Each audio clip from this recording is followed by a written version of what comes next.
Hello friends, welcome to Vadipettai அம்மா சமையல். இன்றைக்கி நம்ம கிச்சனில் பார்க்க போகிற ஸ்பெஷல் ரெசிபி ஹீமோக்ளோபின் அதிகம் உள்ள பீட்ரூட் பர்பி தாங்க பார்க்க போகிறோம். ரொம்ப ஈஸியாக செஞ்சிடலாம், வாங்க பார்க்கலாம். அதுக்கு முன்னாடி இன்றைய பிறந்த நாள் மற்றும் திருமண நாள் காணும் அனைவருக்கும் வாடிப்பேட்டை அம்மாவின் இனிய நல் வாழ்த்துக்கள். ஸ்கிப் பண்ணாமல் பாருங்கள் ஃப்ரெண்ட்ஸ். பிடிச்சிருந்தா ஒரு லைக்கும் ஒரு ஹைப்பும் போடுங்க. வாங்க இப்போ வீடியோக்குள்ளே போகலாம். இப்போ நான் 2 பீட்ரூட் எடுத்திருக்கேன். அது தோலை சீவிட்டு நம்ம கழுவிட்டு நம்ம இந்த சீவுறதில் வச்சு நல்லா பூவாக சீவி எடுத்துக்கலாம். இல்லை நீங்கள் துண்டம் துண்டமாக கூட நறுக்கி போட்டுக்கலாம், ஏன்னா நம்ம அரைக்கத்தையும் போகிறோம். இப்போ ஒரு மிக்சர் ஜாரில் நம்ம சீவி வச்சுருக்கிற பீட்ரூட்டை சேர்த்துக்கிற போகிறோம். பாருங்கள், இப்போ சேர்த்தாச்சு. கொஞ்சமாக தண்ணி விட்டுக்கலாம், ரொம்ப விட வேணாம். இதை நல்லா அரைச்சிட்டு வந்துடுவோம், நைஸாக அரைச்சிட்டு வந்துடலாம். இப்போ அரைச்சிட்டு வந்தாச்சு. இப்போ அது இருக்கட்டும். ஒரு முடி தேங்காயை நல்லா திருவி நம்ம ஒரு மிக்சர் ஜாரில் போட்டு தேங்காய் பால் எடுக்கணும். அதனால் கொஞ்சமாக தண்ணி ஊற்றி அரைச்சிட்டு வந்துடலாம் நைஸாக. இப்போ அதை வடிகட்டிக்கலாம். பாருங்கள், இந்த மாதிரி மிக்ஸி கழுவி தண்ணியும் அது கூட சேர்த்து நம்ம வடிகட்டிக்கிறணும். ஃபஸ்ட்டு இந்த பாலையும் நம்ம வச்சுக்கிறணும். திருப்பி ஒரு தடவை இந்த சக்கையை அரைச்சிட்டு வந்து இன்னொரு தடவையும் நம்ம வடிகட்டிக்கிறணும். 2 தடவை எடுத்தால் போதுமானதுங்க. 2 தடவை நல்லா நம்ம ஒட்ட எடுத்துக்கலாம். பாருங்கள், இப்போ 2ஆவது தடவை அரைச்சிட்டு வந்திருக்கேன். அதையும் இந்த கரண்டியால் இப்படி ப்ரெஸ் பண்ணால் நமக்கு தேங்காய் பால் ஃபுல்லாக வந்துடும். இப்போ எடுத்தாச்சு, அது இருக்கட்டும். ஒரு 2 ஸ்பூன் கார்ன்ஃப்ளவர் மாவு எடுத்துக்கலாம். அது கூட கொஞ்சமாக தண்ணி ஊற்றி ஒரு ஸ்பூனால் நல்லா கலந்து விட்டுக்கலாம். பாருங்கள், இப்போ ஒரு ட்ரேயில் கொஞ்சமாக நெய் தடவி அதை பூரா அப்ளை பண்ணி அதையும் தனியாக வச்சுக்கலாம். இந்த மாதிரி ஃபஸ்ட்டு எல்லா வேலையும் பார்த்து வச்சுருவோம். இப்போ ஒரு கடாயில் நம்ம அரைச்சிட்டு வந்திருக்கிற பீட்ரூட்டை போட்டு நல்லா கிளறி கொடுத்துக்கிட்டே இருக்கணுங்க. பாருங்கள், நல்லா கொதிக்கட்டும், நல்லா கிளறட்டும். பிடிக்காது, கிளறி விட்டுக்கிட்டே இருக்கோம் இல்லையா, அதனால் பிடிக்காது. பீட்ரூட் அரைச்சது 1 கப்பு இருந்ததுங்க. இந்த 1 கப்புக்கு 1/2 கப்பு தேங்காய் பால் சேர்த்துக்கலாம். சேர்த்துட்டு கைவிடாமல் கிளறி கொடுத்துக்கிட்டே இருப்போம். பாருங்கள், நல்லா வேகட்டும். வெந்தாத்தே அந்த பீட்ரூட் வாடையும் போகும், அதனால் நல்லா கொதிக்கட்டும். இப்போ நல்லா கொதித்து வெந்துக்கிட்டு இருக்க ஸ்டேஜில் நம்ம கார்ன்ஃப்ளவர் எடுத்து வச்சுருந்தோம் இல்லையா, தண்ணி ஊற்றி கரைச்சி வச்சுருந்தோம், அதையும் சேர்த்துட்டு கைவிடாமல் கிளறி கொடுத்துக்கிட்டே இருப்போங்க. கொஞ்சம் விட்டிங்கனாலும் அது கட்டி சேர்ந்துடும். அதனால் ஈவனாக கிளறி கொடுத்துக்கிட்டே இருக்கணும். நீங்கள் பீட்ரூட்டெல்லாம் காய் கொடுத்தீங்கன்னா குழந்தைங்க சாப்பிடாதுங்க. அதே மாதிரி ஜூஸ் கொடுத்தாலும் அது ஒரு வாடையாக இருக்கும், பிள்ளைங்களுக்கு பிடிக்காது. ஆனால் நீங்கள் இந்த மாதிரி பர்பி செஞ்சு கொடுங்க. தேங்காய் பால், ஏலக்காய், சர்க்கரை எல்லாம் போட்டு செய்கிறதுனால விளையாடிட்டு வந்ததுமே ஒரு பர்பி 2 பர்பி எடுத்து கொடுங்க, பிள்ளைங்க நல்லா சாப்பிடுவாங்க. இப்போ 1 கப்பு பீட்ரூட்டுக்கு நான் 1 கப்பு சர்க்கரை எடுத்திருக்கேன்.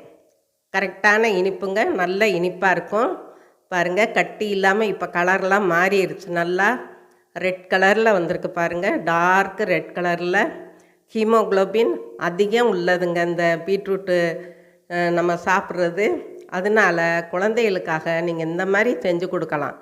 இப்போ ஏலக்காய் தூள், அதுவும் ஒரு குட்டி ஸ்பூனால் நான் எடுத்து வச்சுருந்தேன், அதையும் கலந்துக்கலாம். இந்த மாதிரி நீங்கள் பர்பி செஞ்சு கொடுக்கும்போது பீட்ரூட் வாடையே இருக்காதுங்க. ரொம்ப அந்த ஸ்வீட் பெரிய கடைகளில் வாங்கினது மாதிரி அவ்வளோ டேஸ்ட்டாக இருக்குங்க. இப்போ நெய் 1 ஸ்பூன் விட்டுக்கலாம். இதுக்கு ரொம்ப நெய் தேவையில்லை, 2 ஸ்பூன் இருந்தால் போதுமானதுங்க. இப்போ பாருங்கள், அந்த நெய்யும் சேர்த்து நல்லா கிளறி கொடுத்துக்குருவோம். கட்டியே படலை பாருங்கள், நல்லா கிளறி கொடுத்துக்கிட்டே இருப்போம். நல்லா வெந்துக்கிட்டு இருக்குது. ஈஸியாக எப்படியும் ஒரு 20 நிமிஷம் ஆகுங்க இந்த ஸ்வீட் செய்கிறதுக்கு. செஞ்சு வச்சுக்கிட்டிங்கன்னா ஒரு 2-3 நாளைக்கு நம்ம ஃப்ரிட்ஜில் வச்சுருந்து குழந்தைகளுக்கு எடுத்து கொடுத்துக்கலாம், கெட்டு போகாது.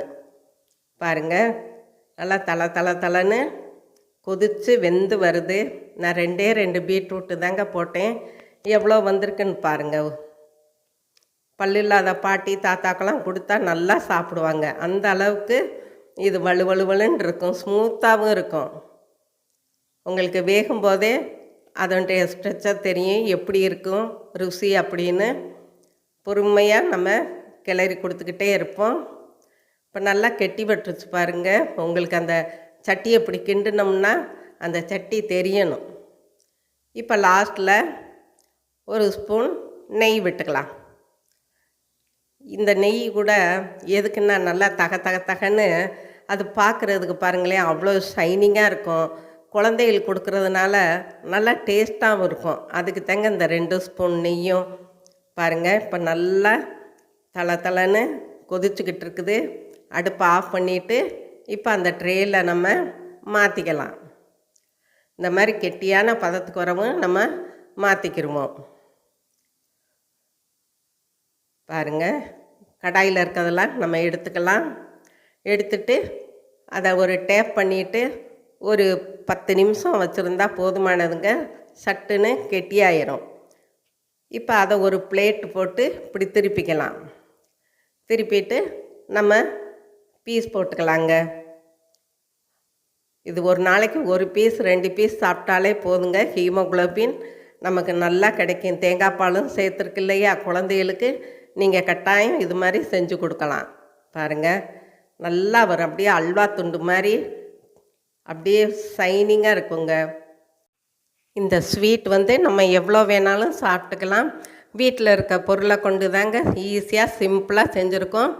ரொம்ப ஹீமோகுளோபின் கொண்ட இந்த ஸ்வீட்டை நீங்கள் அடிக்கடி வீட்டில் செஞ்சு குழந்தைகளுக்கு கொடுங்க. நல்லா ஹீமோகுளோபின் ஊறும். இப்போ இந்த நம்ம பீஸ் போட்டிருக்க பீட்ரூட் பர்பியை ஒரு பிளேட்டுக்கு மாற்றிக்கலாங்க. பாருங்கள் எப்படி இருக்குன்னு, அப்படியே அல்வா துண்டு மாதிரி நல்லா ஷைனிங்காக இருக்குது. இது ஒரு தடவை நீங்கள் செஞ்சு சாப்பிட்டீங்கன்னா அடிக்கடி செஞ்சு சாப்பிடுவீங்க. இப்போ இந்த பீட்ரூட்டில் நம்ம முந்திரி பருப்பு போட்டு அலங்கரிச்சுக்கலாம். ரொம்ப நல்லாயிருக்கும். குழந்தைகள் பார்க்கும்போது ரொம்ப அட்ராக்ஷனாக இருக்குங்க. பாருங்கள், இந்த மாதிரி முந்திரி பருப்பை எடுத்து மேலே போட்டுக்கலாம். அவ்வளோதேங்க, நம்மளோட பீட்ரூட் பர்பி சும்மா ஜம்முன்னு ரெடி ஆயிடுச்சு. இதுவரை சப்ஸ்கிரைப் பண்ணாதவங்க சப்ஸ்கிரைப் பண்ணுங்கப்பா. ஆளுங்கிற பெல் பட்டனை தொடுங்க. லைக் பண்ணுங்கள், ஷேர் பண்ணுங்கள், கமெண்ட் பண்ணுங்கள். நீங்களும் உங்கள் வீட்டில் ட்ரை பண்ணுங்கள், சாப்பிடுங்க, சந்தோஷமாக இருங்க. நன்றி, வணக்கம்.